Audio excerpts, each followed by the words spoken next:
नमस्कार दोस्तों, आप में से कुछ दोस्तों की डिमांड पर दंड प्रक्रिया संहिता की धारा 125 जो पत्नी, संतान और माता-पिता के भरण-पोषण के लिए आदेश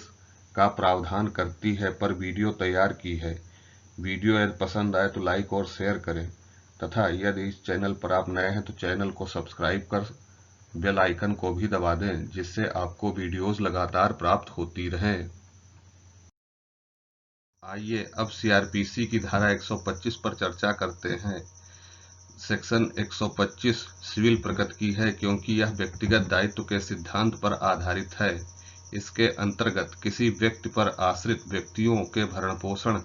का प्रावधान है। इस धारा का उद्देश्य पीड़ित व्यक्ति को त्वरित उपचार उपलब्ध कराना है। अब जानते हैं धारा 125 किन व्यक्तियों पर तथा किसके भरण-पोषण के बारे में प्रावधान करती है। धारा 125 के खंड 1 के अनुसार यदि पर्याप्त साधनों वाला कोई व्यक्ति अर्थात पति अपनी पत्नी का जो अपना भरण पोषण करने में असमर्थ है, पत्नी के अंतर्गत वह भी शामिल है जिससे पति ने विवाह विच्छेद कर लिया है अथवा जिसने अपने पति से विवाह विच्छेद कर लिया है और पुनः विवाह नहीं किया है का, या माता पिता अपनी धर्मज या अधर्मज अवयस्क संतान चाहे वह विवाहित हो या नहीं जो अपना भरण पोषण करने में असमर्थ है परंतु अवयस्क विवाहित पुत्री तब जब उसके पति के पास पर्याप्त साधन न हो का, या माता या पिता अपनी धर्मज या अधर्मज वयस्क संतान जो शारीरिक या मानसिक असमानता या क्षति के कारण अपना भरण पोषण करने में असमर्थ है, इसमें विवाहित पुत्री शामिल नहीं है का, या पुत्र और पुत्री अपने पिता और माता जो अपना भरण पोषण करने में असमर्थ हैं का भरण पोषण करने से इनकार या उपेक्षा करते हैं, तब ऐसी उपेक्षा या इनकार साबित हो जाने पर प्रथम वर्ग न्यायिक मजिस्ट्रेट निर्देश दे सकता है कि अपनी पत्नी या ऐसी संतान पिता या माता के भरण पोषण के लिए ऐसी मासिक दर पर जिसे मजिस्ट्रेट ठीक समझे मासिक भत्ता दे और उस भत्ते का संदाय ऐसे व्यक्ति को करे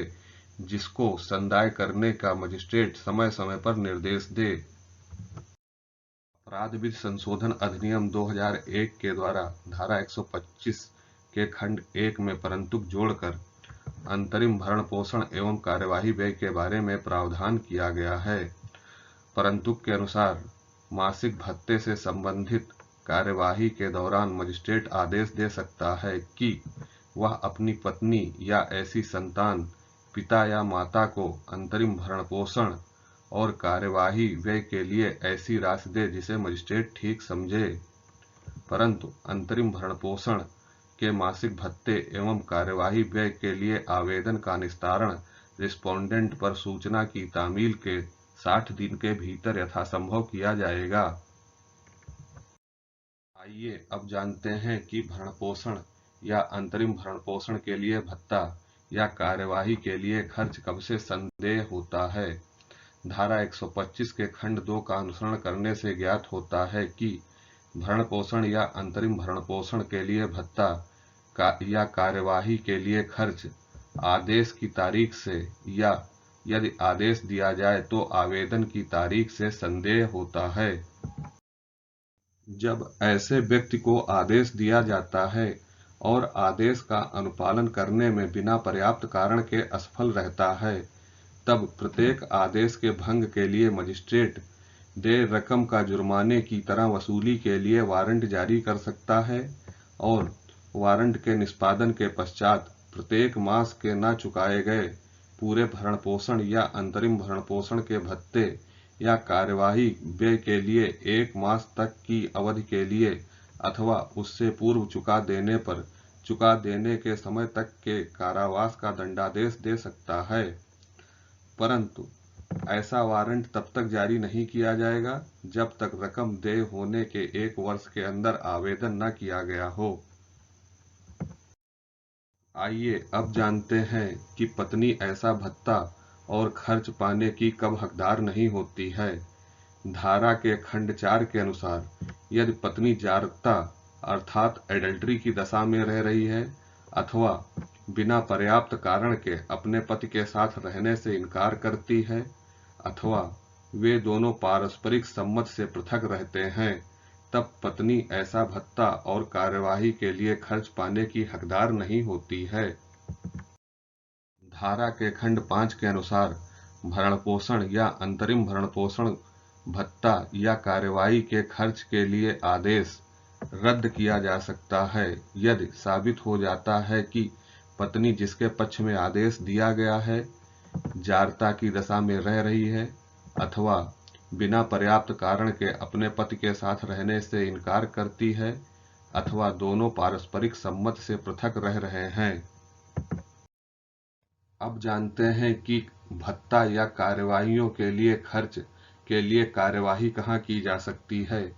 इसके बारे में धारा 126 बताती है कि किसी व्यक्ति के विरुद्ध भत्ते और खर्चे के लिए कार्यवाही किसी ऐसे जिले में की जा सकती है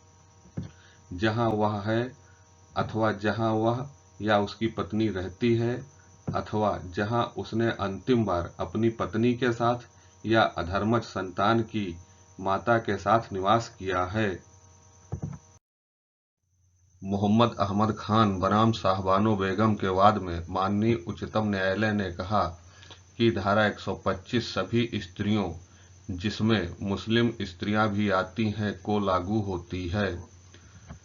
डॉक्टर विजया मोहन अबर्ट बनाम काशीराव राजाराम के वाद में उच्चतम न्यायालय ने अभिनिर्धारित किया कि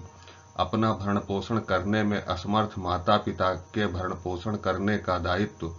विवाहित पुत्री पर भी होता है यदि उसके पास पर्याप्त साधन हैं।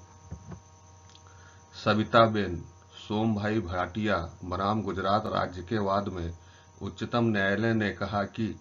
धारा 125 के अंतर्गत पत्नी से अभिप्राय केवल वैध रूप से विवाहित पत्नी से है, न कि किसी ऐसी पत्नी से जो किसी विवाहित पुरुष के साथ पत्नी बनकर रह रही है। शाहबानो बेगम बनाम इमरान खान के वाद में